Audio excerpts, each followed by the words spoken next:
Starsight. Starsight is something that we hope to eradicate light pollution, at least in the future. Stars are considered too holy to waste light on and to cause light pollution just to hide the lights that are on top of our cities. Now, the thing that I noticed is we can either have a modern city with no stars or stars without a modern city. But why can't we have both of them?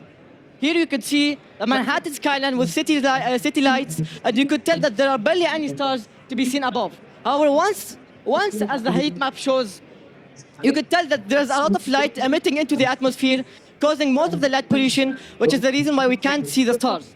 Without the light, you could tell and you could watch the stars that once inspired us to be something that who we are today. Here in desert areas where there are no modern cities, you can't see any. You can see most of the stars, but you can't see any buildings. You can't see something that's alive, and that's what we hope to aim. We hope to aim for a modern city with a modern skylight. The stars are not just a distant beauty in the night sky. They are a symbol of inspiration, of guidance, and of our connection to the universe. Stars are too important to remove. They used to be how they guide us, and they were the reasons why we created astronomy, astrology, and mythology. Here you can see insomnia rates insomnia rates in every part of northern city, western, and east, and time intervals. For example, in every night you could see how many insomnia rates are increasing in the USA, and here's the heat map that shows the amount of lights that is constantly used, which is also wasted on the atmosphere above, and that creates light pollution, and which also creates cancer at the same time. And this affects both students and workers, since students need their energy to function and operate at the level that we want them to operate, and at the level that the education ministers want them to operate. This also affects the workers and employees, that also target employees that are constantly tired and fatigued at the same time, which is all caused by light pollution. So there's this phenomena called dead birds, or dead zombies as they call them. And this is when in immigration seasons, birds want to immigrate from city to city, but because of the light that's emitted by cities, they constantly go around and move around cities without stopping. And this could cause two scenarios. One scenario is when the bird dies from fatigueness and falls down to the ground, which causes panic among citizens. And the second scenario, it's when birds clash into the cities, and the citizens have to waste a lot of equipment just to wash off the dead stains on the towers.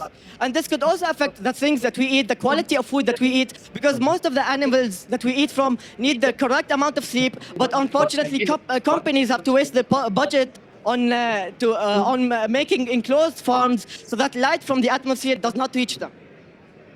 Now, to fix this issue, me and my team have considered employing high-pressurized sodium bulbs. The reason for this is because they have smaller tubes, which is easier for them to redirect light down and not into the atmosphere. Additionally, we must know that the main cause of light pollution comes from light lamps that are outside. So to fix this issue, we must add glass panels around the light to directly make the light align on the ground and not into the atmosphere where it usually spills. Now, to accompany with my idea, we must add argon and helium. For argon and helium are very good elements because helium itself is a good conductor of heat and electricity. And one thing that I wanted to add is motion sensors. If we add motion sensors, our light would overheat, and many of the light lamps will overheat, causing the light lamps to be broken and must be repaired for more money. However, if we add helium, a good conductor of heat and electricity, we could deviate most of the heat to not important wires or not important surfaces where it's not affected by the important structure of the light itself. Additionally, if we add in argon and neon, which are noble gases, they don't cause any chemical reactions. So even if the light is spilled into the atmosphere, most of the light will be safe because they're mostly made by noble gases. And the high pressurized sodium bulbs are actually more better because they have warmer lights. And warmer lights are usually weaker when escaped into the atmosphere. So even if it escapes into the atmosphere, it will not cause most of the light pollution. And with our modified high pressurized sodium bulbs, cities can continue to shine while stars can continue to be seen.